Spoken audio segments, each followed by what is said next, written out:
Welcome to the Idaho Fishing Report. Whether you are planning just a couple of hours or a full weekend of fishing, this is your one-stop place for all the information you need to plan your trip.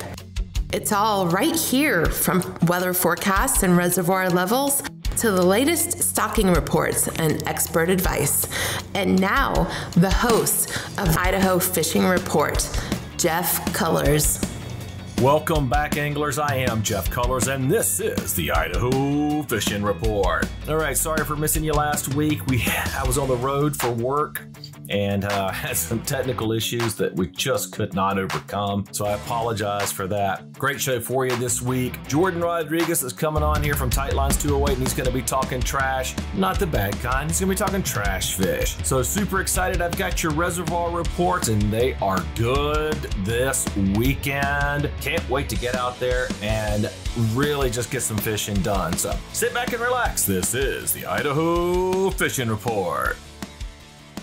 All right, starting over the Magic Valley as we do each and every week. Friday is going to be a hot one, 93 degrees for your high, mostly sunny, a 19-mile-an-hour wind. Saturday, temperature's going to drop significantly, 76 for the high, partly cloudy, a 14-mile-an-hour wind. And then drop it again on Sunday, only a high of 66.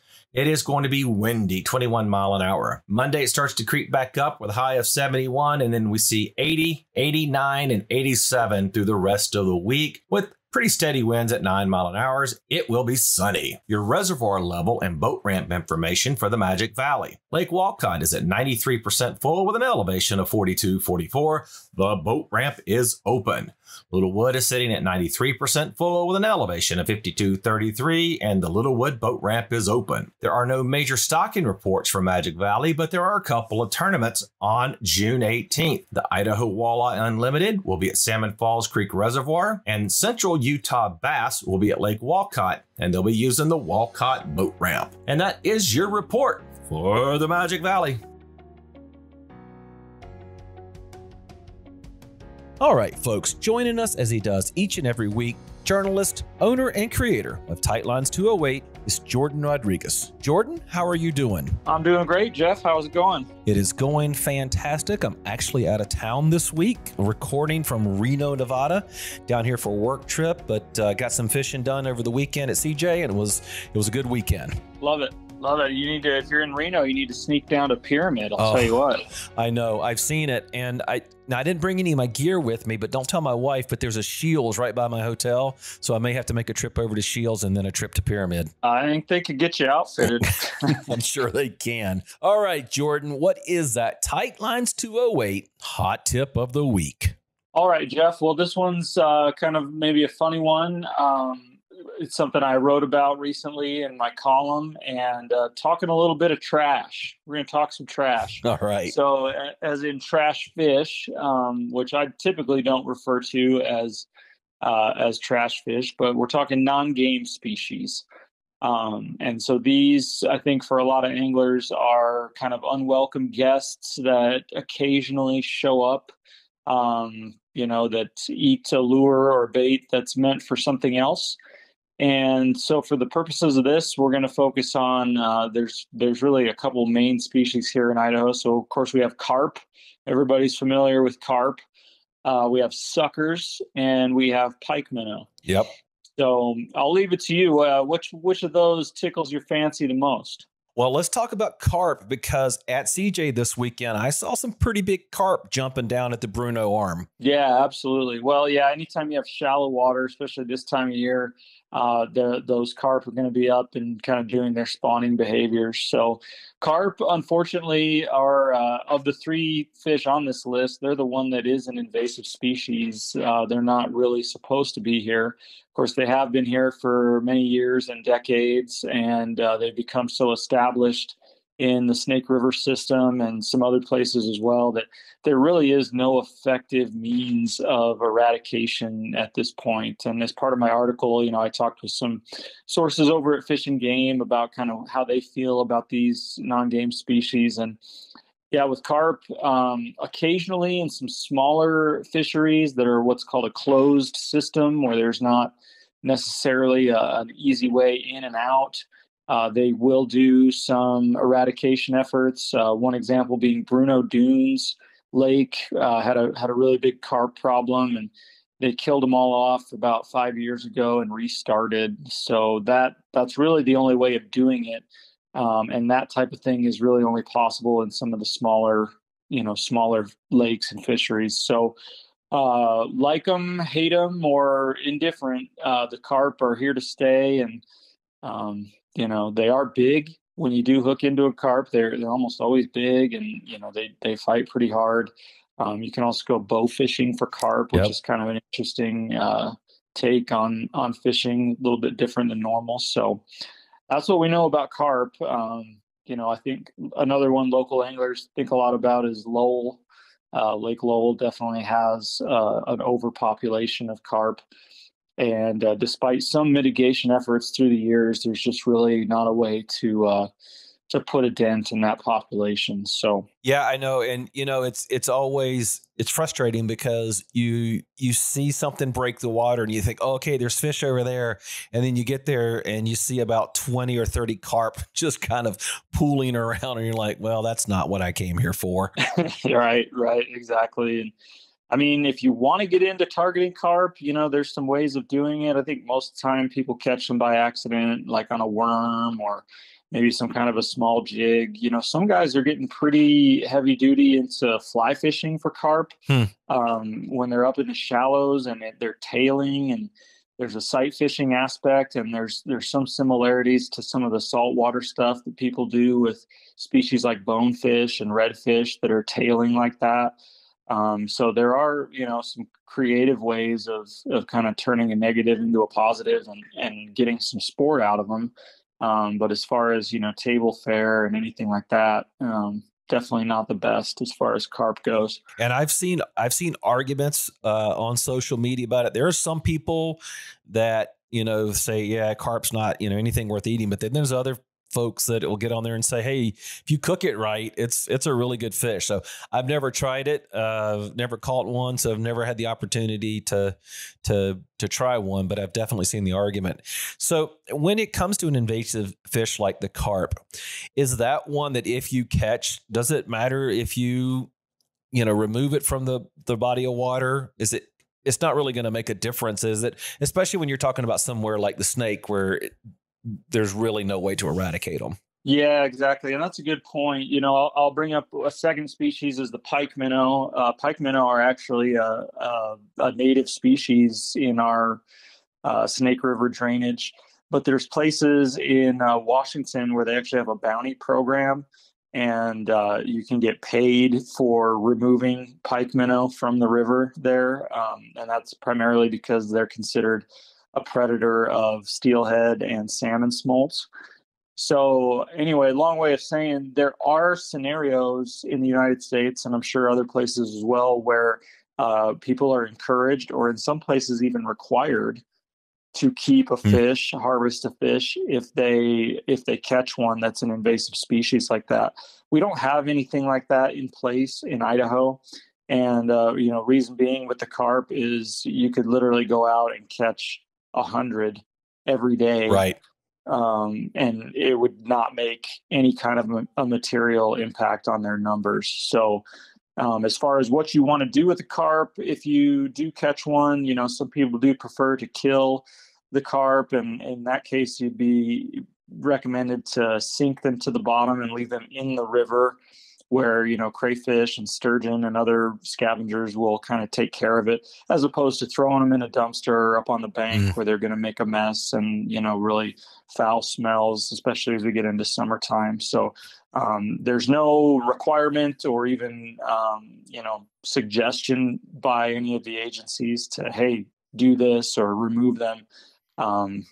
If you choose to keep them, they can be used as cut bait, they can be used as fertilizer. And like you said, some people say you can use them as food. So me personally, I'm going to take their word for it. But I think I'm with you on that. I did catch a pike minnow, and we did use it for catfish bait, and caught that pike minnow down at CJ as well. So pike minnow make great bait, and suckers, is, if we just give a quick nod, that's kind of the third species here, suckers. Suckers are actually a native species.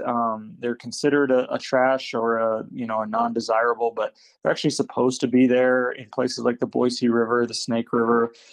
They do have some beneficial aspects as far as keeping the river bottom clean, and a lot of them are algae eaters and things like that. They don't compete with any of the game fish really for food.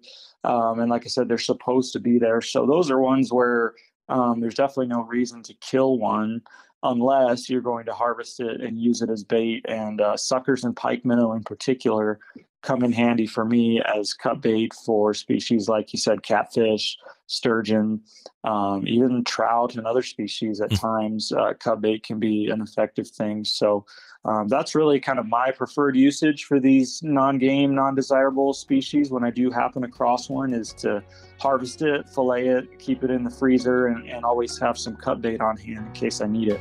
Jordan, we thank you for joining us. We look forward to your advice and your tips each and every week. And I look forward to talking to you again next week. Sounds good, Jeff. Thanks. All right. Have a great night. You too.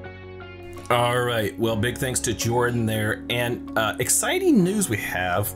We have an opportunity now. If you want to help support the show, you can do that through Patreon. We have a link on our website. Just go to gemstatefishing.com, click on the Patreon site. Here's some good news though, listeners. If you sign up to be a Patreon, there's a lot of advantages that you get. Like you will get the podcast before anybody else does. But also additionally, we're going to give you a discount to any of Jordan Rodriguez's Tightline 208 classes. Plus, we're going to give away a seat in every class that he has in the coming year, simply because you're a Patreon listener. So if you'd like to support the show, you can do it for as little as $5 a month. And you can do that to help us continue to grow, and you get some great discounts, and you also get some great advantages. So go to gemstatefishing.com, click on the Patreon page, and become an Idaho Fishing Report patron.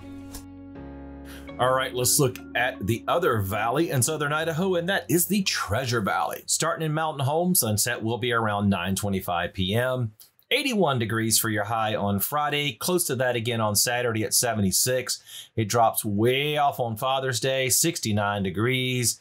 It is going to be windy most of those days. Friday, 24 mile an hour, Saturday, 13 mile an hour, and Sunday, 21 mile an hour. Starts to creep back up on Monday with a 73 degree high and a 12 mile an hour wind. Those winds dissipate Tuesday through Thursday, about 7 to 10 mile an hour, 81, 90, and 87 degrees for your high. It will be sunny all week long. Over in Boise, the sunset will be around 9:29 p.m. Friday will be 81 degrees for the high with about an 18 mile an hour wind. Saturday, 75, Sunday, 70. Kind of the same thing. You see those temperatures really kind of drop down for Father's Day, partly cloudy. There's only a 15% chance of rain. So if you're not fishing, be a good day for a cookout. Your winds will be 18 miles an hour on Friday, but they kind of go down just a little bit, 11 and 13. They drop way off for Monday through the rest of the week, only about an average of 8 mile an hour. Tuesday really picks up in temperature, 81 for your high. Wednesday will be 90. Thursday will be 86.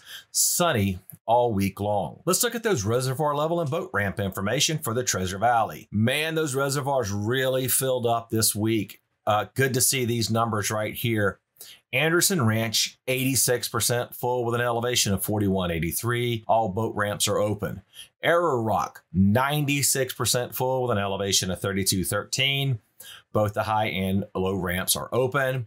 Lucky Peak, 98% full with an elevation of 3053. And for the first report this year, all boat ramps at Lucky Peak are open. Lake Lowell also rose just a little bit, 70% full with an elevation of 2525, and all the ramps are open. In looking through Fishing Game this week, there were a lot of smaller ponds, getting anywhere from 250 to 1,000 fish. One I saw in Boise was Park Center, so if that one interests you, there's one up near McCall that's getting about 1,000 fish. I highly recommend you just go to the Fishing Game website, maybe find your favorite pond, see if they're getting stocked. There's just too many to try and name on here. We do have a link to that on our website at gemstatefishing.com. There's one fishing tournament on June 18th. The Magic Valley Bassmasters will be at Anderson Ranch Reservoir, and they will be using the Curlow Creek boat ramp. Is your report for the Treasure Valley. Hey, guess what, listeners? We have a new website. That's right, it's gemstatefishing.com. Go there to check out all the links because you can get all the information we provide here. You can also contact us through the site. All right, let's hit up that double nickel to Cascade. Sunset will be around 9:31 p.m. Temperature's obviously a little bit cooler up there in the mountains. Friday, only a high of 73. 10-mile-an-hour winds. Pretty much going to see that all through the weekend, 8 to 10-mile-an-hour winds. Saturday dips down to 66 for the high. Sunday will be in the upper 50s. We see a recovery on Monday, mid-60s, and then we see it climbing into the low to upper 80s throughout the rest of the week. Sunday, there is a chance, a 50% chance of scattered thunderstorms on Father's Day up in Cascade, so just keep an eye on that. All right, your reservoir level and boat ramp information for the Cascade area. Cascade is sitting at 97% full with an elevation of 4827. All ramps are open. Deadwood is at 94% full with an elevation of 5331. The Cozy Cove boat ramp is open. And Man Creek down just a little bit. 97% full with an elevation of 2888. Both the south and north ramps are open. There is no major stocking in the Cascade area. There's one fishing tournament on June 18th. That's the Jimmy DeSaro Memorial Foundation. That will be at Lake Cascade, and they'll be using the Van Wyck and the Blue Heron boat ramp. Hey, do you want to be part of the show? Email us with questions or your fishing report from your last trip. You can email us at gemstatefishing208@gmail.com. Want to send me pictures of your fish? Send it to myfish@gemstatefishing.com. And if you have questions about the show or want something answered, email us at questions@gemstatefishing.com. All right, let's head out to that Idaho-Oregon border and the Snake River Reservoir area. Sunset will be around 9:37 Mountain Standard Time. Friday will be 80 degrees for the high, kind of cloudy, 9-mile-an-hour wind. Saturday, 74 for the high. Sunday, Father's Day, 67 degrees and cloudy, a 23% chance of rain over the weekend. Temperatures start to come back up on Monday, 74 degrees for the high, and then lower to upper 80s the rest of the week. Mild wind, single-digit chance of rain. Brownlee is currently sitting at 2076. That's 1 foot below full. All ramps are open. There are no stocking or fishing tournaments in the Snake River Reservoir area. You can find us on Facebook groups, or you can follow us on Twitter at Idaho_report.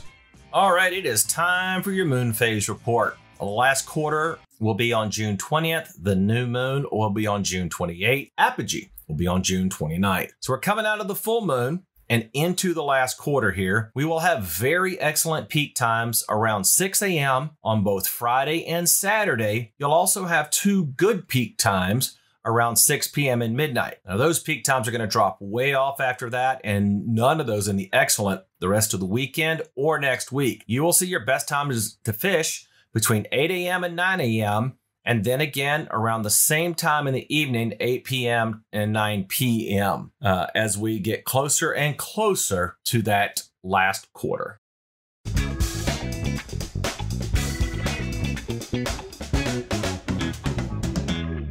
Well, it is time for my grade. Man, this is a hard one this week because Friday and Saturday, I think, definitely are going to, I would give them normally A's, but it's going to be kind of windy in most areas. So I'll probably give this weekend a B. Father's Day is going to be a little iffy in most places. You know, you're going to have thunderstorms up in Cascade. It's going to be pretty windy in both the Magic and the Treasure Valley. I would say it's probably going to be a C, and then it's going to drop off after that. It's going to be beautiful the rest of the week, Monday through Thursday, but your peak fishing times are going to go way down. So probably a C for this weekend. Fire up those grills. Either if you're a dad or if you got your dad around, fire up those grills. Have a good cookout this weekend. Maybe instead of going fishing, but we'll see. You never know till you get out there and try it. Well, that is going to put the wraps on another great show. I've mentioned it a couple of times throughout the show. Father's Day is Sunday.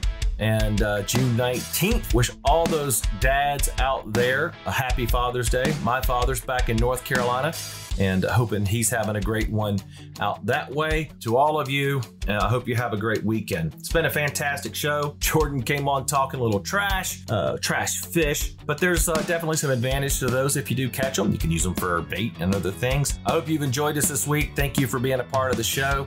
And we look forward to seeing you each and every week. For the Idaho Fishing Report, I'm Jeff Colors, and I'll see you on the water. We would like to thank you for listening to the Idaho Fishing Report, and would like to remind you to visit our website, gemstatefishing.com, or you can find us on Facebook or YouTube.